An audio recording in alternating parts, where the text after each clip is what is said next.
Hello and welcome to some more Star Citizen. Well, actually today we're going to unbox and use the X56 Rhino HOTAS, kindly provided to me by Saitek. Although I would like to say this won't influence my opinion that they've given me one of these.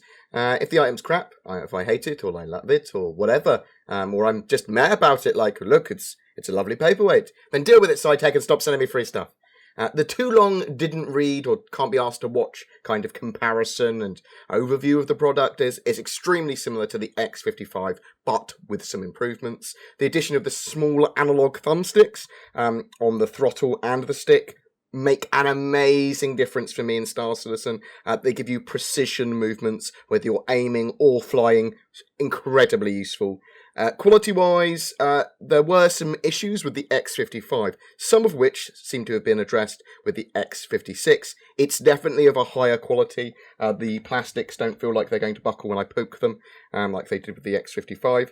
The tension in the throttle is a little high, even on the lowest setting, although I did start to get used to that. I wouldn't refer to the stick as plug and play. Now, you can plug and you can play, but this stick requires researching and tweaking the controls. You get out what you put in. The more research and the more tweaking of the controls, getting all the switches, working out exactly what you want them to do in your ship, and or for whatever, for a space sim, for a flight sim, for AR, for VR, for Star Citizen, whatever, you need to really do some testing and research. It took me about 2 hours to set up mine appropriately.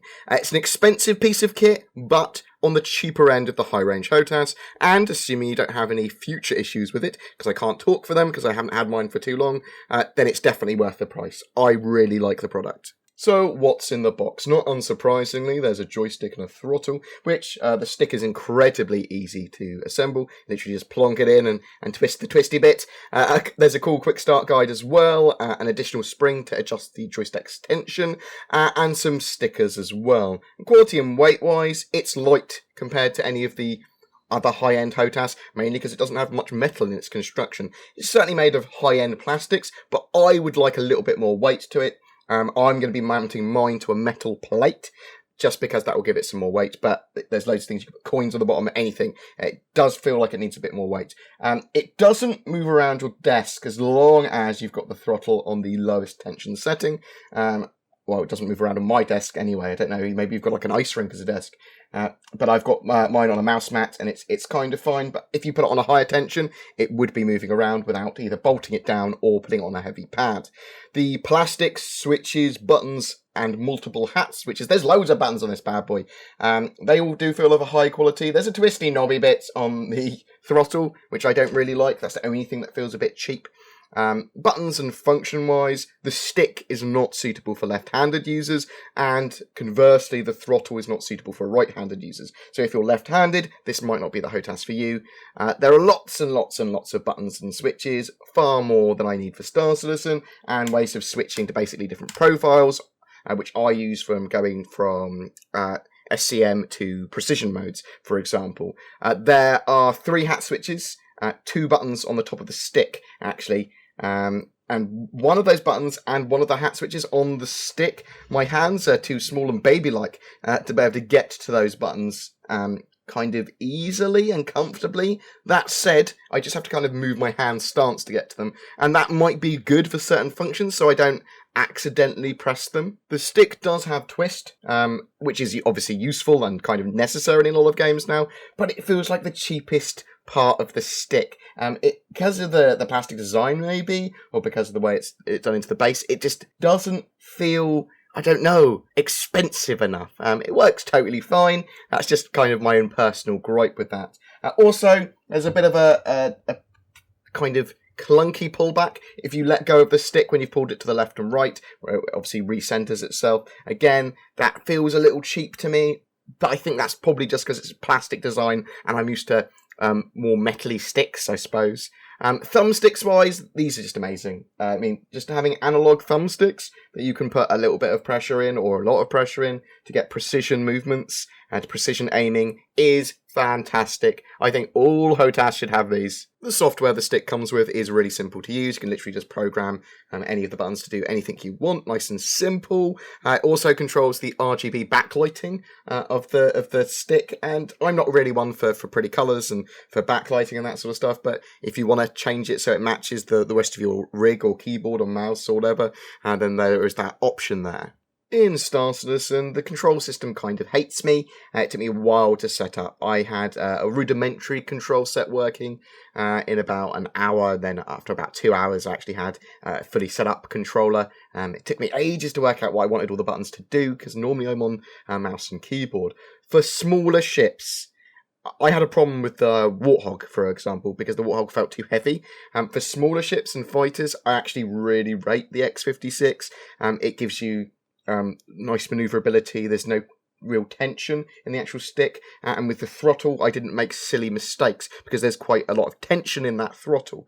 For larger ships I still love the Warthog, and the X55 definitely for smaller ships, maybe for medium-sized ships as well. That's what I feel that the X56 is there for. Larger ships, I just feel that maybe it feels a little too light to feel like you're actually going to be immersed with a big ship. If you're flying something like a Caterpillar, you probably want something like a Warthog, something that's slow and metallic. So there was definitely some common issues with the X55, apparently. I didn't experience them, but then I wasn't using X55 for very long. Its throttle apparently wore out and its buttons stopped working. I haven't experienced that at all with the F56. Again, haven't had it long though.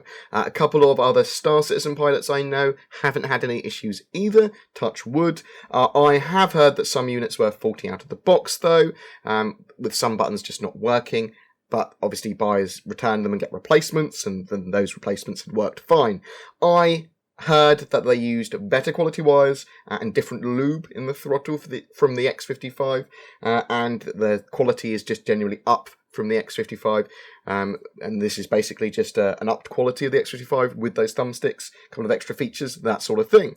Cost-wise of the sticks, in the UK I've seen them for £220, and in the US for around $250. I'll put links into Amazon below so you can read more about their actual vital statistics and buy one if you want to. So the HOTAS is a little pricey, but it is priced at the low end of the top tier of HOTAS, if you see what I mean. If you don't have any issues with them, then it's definitely worth that price. It has features like those thumbsticks, which I just love.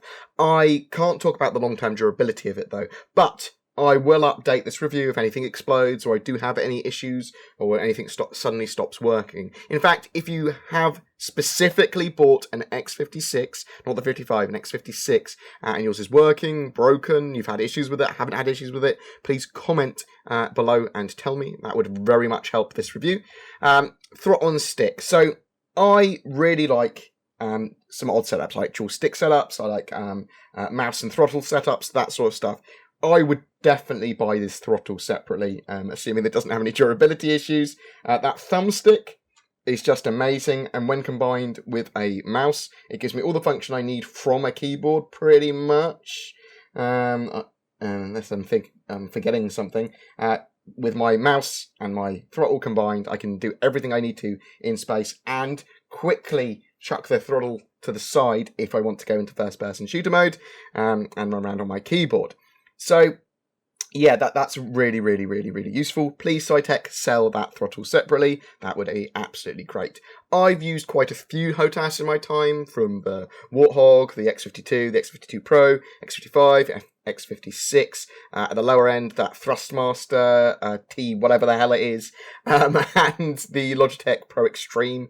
My favourite probably still is the X52 Pro. It's just, they're really cheap for what they are. They give all the functions and features I want. They're just dashing. The X56 has those thumbsticks.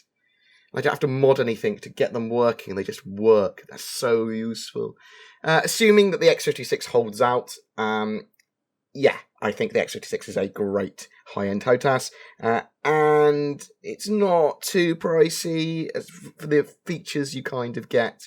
The Warthog for me was a bit too heavy, but the Warthog is coming down in price quite steeply. So if you want a joystick for like the Caterpillar or a big meaty ship, then the Warthog is pretty cool as a choice. For me, the X56 or the X52 Pro is a great choice. I like flying ships with HOTAS that are a bit smaller, so I'll be flying around like a Sabre with one. In fact, I will be flying around with a Sabre on one later. I wouldn't choose this as an upgrade to the X55 unless you need the thumbsticks. Hopefully you don't have any problems with the X56. I haven't had any, but it certainly is an improvement on the X55 from what I've read. And that was my kind of review on the X56, such as it was. Links in the description for all links that I could possibly think of, to articles, and to buy, and to read more, and to see more, and probably to some other people's better reviews on the X56. But guys, please tell me what you think. What HOTAS do you have? Do you like HOTAS? Do you prefer mouse and keyboard? Do you have an X56? Did you have an X55 and hated it? Or did you love it? Did you have no problems? That sort of stuff, that's for the comments. And also, we have a giveaway for a Dragonfly. So all you've got to do during the month of July is just comment on any of our Star Citizen content or videos to be in for a chance to win that. And thank you very much for watching, guys. Please don't forget to like and subscribe. It genuinely does help me, and I will see you in the verse.